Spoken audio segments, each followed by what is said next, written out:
Graça e paz. Hoje daremos continuidade ao nosso estudo do Pentateuco. Fizemos vários vídeos sobre o livro de Gênesis e hoje estaremos apresentando uma síntese sobre o livro do Êxodo. O que é o Êxodo? O Êxodo é uma continuação das coisas que foram vistas no livro de Gênesis. Como eu tenho dito aqui, o Pentateuco, na verdade, no original era um único livro. Era um conjunto de livros no mesmo livro e que foi dividido em 5 rolos de livro, daí Penta 5. E o segundo livro dessa sequência é o livro de Êxodo, que é uma continuação do Gênesis. E o tema principal do Êxodo é a história de Israel após a morte de José. Ele conta detalhes sobre a libertação dos judeus, fala da aliança feita com Deus no Monte Sinai, a entrega da lei aos judeus, com os termos do acordo entre os dois, entre o povo de Deus e seu Deus, e vai até a parte da construção do tabernáculo. Sobre o título do livro, na versão hebraica, o título do livro é tirado das primeiras páginas. Por isso, no original, o livro recebe o título de Shemot, que quer dizer nomes.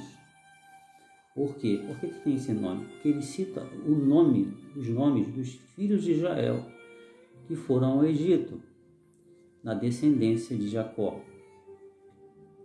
Em nossas Bíblias, contudo, é chamado de Êxodo, porque o tema é a saída do Egito rumo à terra da promessa.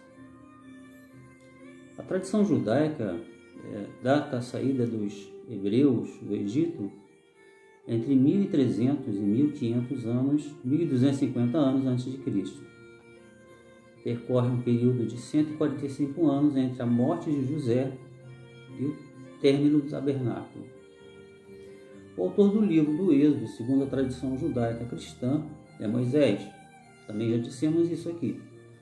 Assim como todo o Pentateuco, com exceção do último capítulo de Deuteronômio, Moisés não escreveu porque ele estava morto. A afirmação da autoria dos livros a Moisés é refletida tanto no Antigo como em todo o Novo Testamento, tanto pelos profetas, pelos apóstolos e por nossa maior autoridade, o Senhor Jesus, conforme Marcos, capítulo 12. Nesse vídeo, queremos falar sobre 3 pontos mais relevantes do livro do Êxodo. Êxodo aborda muitos temas relevantes, que são muito importantes para entendermos as condições da salvação, chamada de Israel. Entre esses temas, o primeiro vai falar sobre como Deus libertou Israel do Egito, da escravidão, para cumprir a aliança feita com os patriarcas. O registro de Gênesis conta que Deus, falando com Abraão, antes que todas as coisas acontecessem, ele diz para o pai Abraão, o patriarca: saiba de certo que peregrina será tua descendência em terra alheia.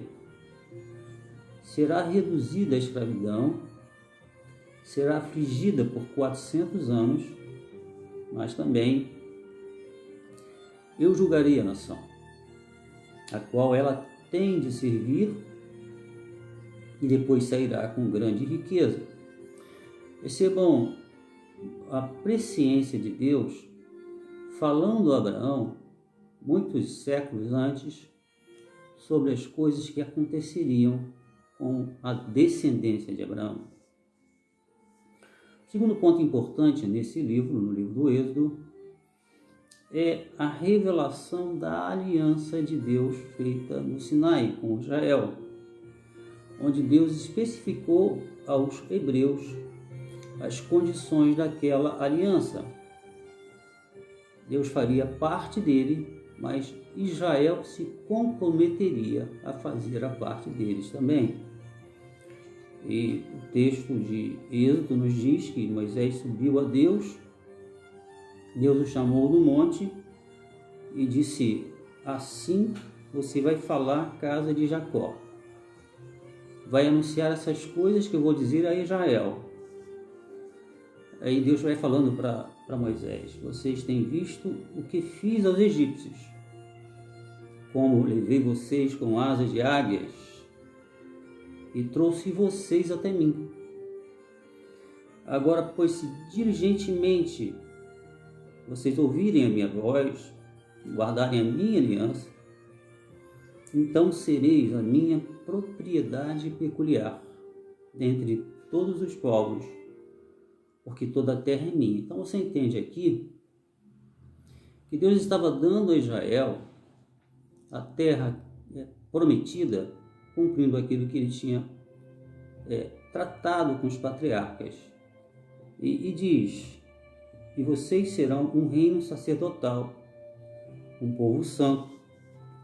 Essas são as palavras que falarás aos filhos de Israel, porque a mensagem seria entregue a Israel por Moisés. E o texto diz: e veio Moisés, chamou os anciãos do povo e expôs diante deles todas as palavras que o Senhor lhe tinha ordenado. E então o povo respondeu em alta voz, a uma só voz, dizendo: olha o que Israel disse sobre a aliança que Deus estava propondo a eles. Depois de conhecerem as condições daquele pacto, daquela aliança: tudo o que o Senhor tem falado, faremos.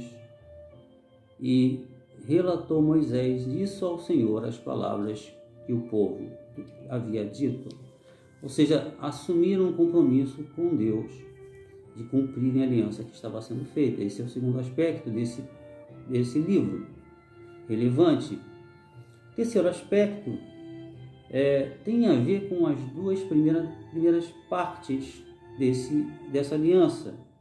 Ou seja, cumprindo as alianças, Deus estabeleceria a sua morada no meio do seu povo.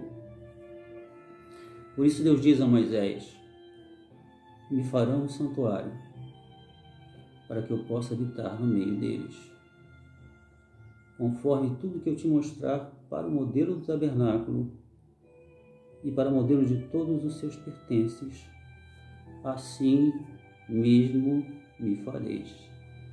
Relevante é o fato de que Deus estava propondo a Israel, através de Moisés, e revelando a eles o desejo de estar no meio do povo de Israel.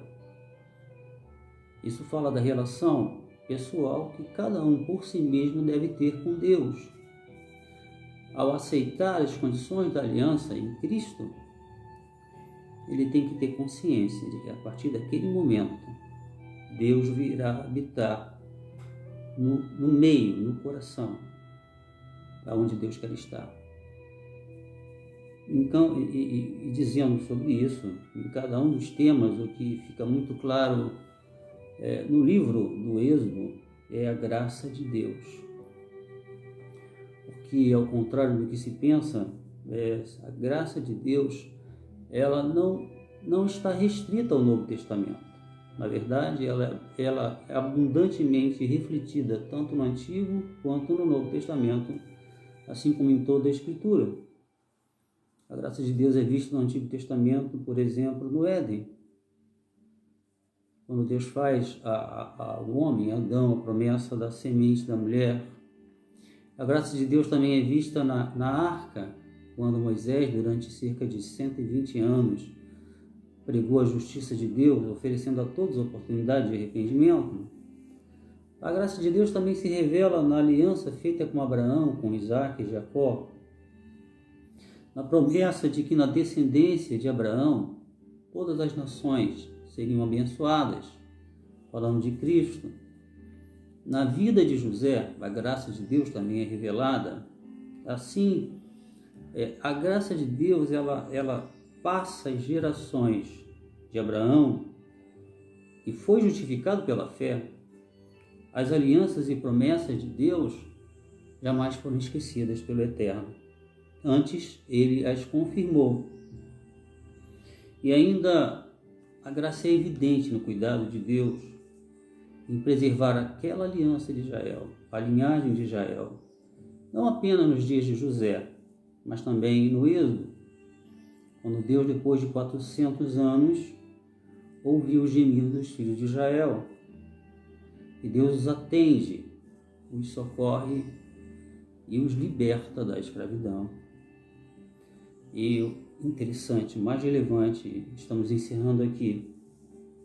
Deus fez isso não porque Israel merecia, mas acima de tudo porque Deus os amava.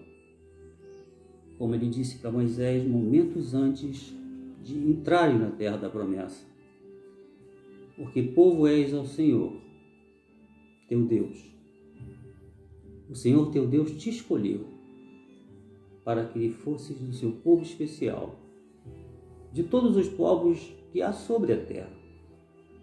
O Senhor não tomou prazer em vós, nem vos escolheu, porque a vossa multidão era mais do que todos os outros povos, pois vocês eram menos em número que todos os povos, mas porque o Senhor vos amava, para guardar o juramento que fizera a seus pais. O Senhor os tirou com mão forte e resgatou da casa da servidão, da mão de Faraó, rei do Egito.